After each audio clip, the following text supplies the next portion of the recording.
Okay, we have here today an interesting integral on the board. We've got the integral from -3 to 3, 1 over 1 plus 3 sinh x times 3 plus x squared dx. Okay, now for most videos I usually have my notes available, but for this one, all I have is a sticky note with the problem. Now on the other side I do have the solution, so at least I can check my answer after we do this. So let's get started with this, and the first thing that jumps out to me is there's a lot of 3's in this problem. We got 3, 3, we got a 3 there, we got 3 in 4 places. The only problem is I have no idea what to do with that or how that helps me. We have the symmetric bounds here, which makes me think if this was an odd function, the whole thing's 0, but this is definitely not an odd function. So none of that really helps me, but one thing I can do here is I can do a substitution that's going to kind of flip my bounds around. I can do this substitution, u equal to minus x, then rearranging we get x equal to minus u, and dx, taking the derivative here, is just going to be minus du. So we'll just go ahead with this and see what happens. So first, updating our bounds, we plug a 3 in here, we get minus 3. We plug minus 3 and we get 3. So we just kind of flipped our bounds around, like I said. And then dx, I'm just going to write this as a 1 in the numerator, and we'll bring our dx over here as minus du. Then updating everything in the denominator, we're going to have 1 plus 3 sinh minus u here. And then here we're going to have 3, our x becomes minus u, so I'll write this as, we'll have minus u all squared over here. So then let's just get rid of this minus sign here. I'll bring this out front and use it to swap my bounds. So what I can do when I flip this is going to become, now we'll have 3 here and minus 3. And that's why this substitution works a lot, is because we get our bounds back to exactly what they were originally. Now over here, when we have a minus sign inside and we're squaring it, that's just going to become a plus, so that goes away. Over here, sinh is an odd function, so what I can do is take this minus and just bring it out front here like that.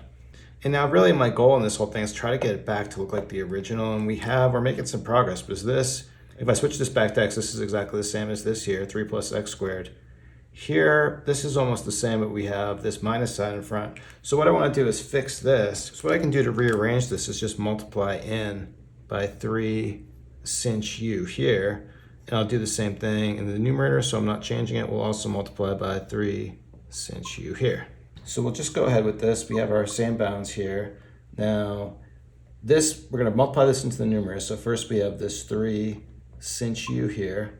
Then we'll distribute into the denominator here. Let's see, I'll bring down my du here. So 3 sinh u times 1 is just going to give me 3 sinh u here.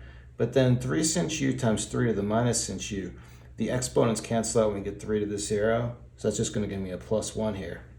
And then again, this is just going to come down as our 3 plus u squared. And then from here, what I want to do is just a variable change, definite integral, so it's not going to bother us if we change the variable. So I'm going to change everything back to x, again, trying to get it back to work with our original. And now at this point, just notice that our denominator, this denominator here, is exactly the same as our original. We flipped the order here, but that's not going to bother us, right? We can flip the order on addition. So what I can do then is just label our original integral as I, the one we started with, and we just manipulated it all the way down here. So this is also I. And then what I can do is take this copy and just add them together. Okay, so now that we've added these two together, now we have 2 copies, 2i. And just to make it clear, again, so we had the same denominator, so we put those together here in our denominator.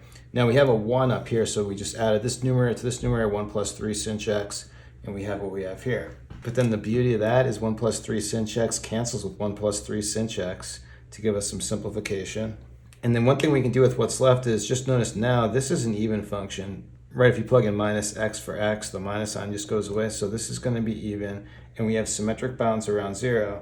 So we have the principle that allows us to change the lower bound to 0 and bring a 2 out front. But then we've got a 2 on both sides here, so I'll just divide by 2 on both sides to cancel it out. And now we've isolated I, so we just have this integral to solve. And now just one more thing before we finish this off. What I can do with this 3, I can write this as square root of 3 squared. And now this is exactly in our form for arctan. So doing this integral, we just get arctan here of x, but we need this value in the denominator here, so it's going to be x over square root of 3. And then we also need a 1 over this square root of 3 in front. And we just need to evaluate this from 0 to 3. Well, arctan at 0 is just 0, so we just need to evaluate this at 3. So what we have here is 1 over square root of 3 arctan of 3 over square root of 3. But now this value right here, this is the same thing as square root of 3. But arctan of square root of 3, this is actually just pi over 3. So multiplying this together for the final solution, we just get pi over 3 square root of 3. Okay, so there you have it. Clear proof that I can still do an integral even without my notes. Thanks everyone for watching. Have a good day.